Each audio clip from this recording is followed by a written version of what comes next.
Hi, my name is Brandon, and I'm an operator in the Tornos area. I've been with the company a year. So my role as an operator is kind of split because I'm training to be a technician. So if one of our other operators has an issue with his machine, then we'll do flip-flop, then I'll fix it, or technician will help me fix it, so on and so forth.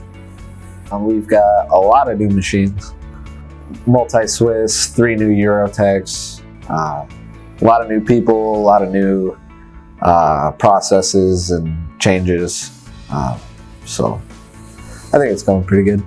Overall, I like the atmosphere, the bonus checks, and the short drive, and the challenge.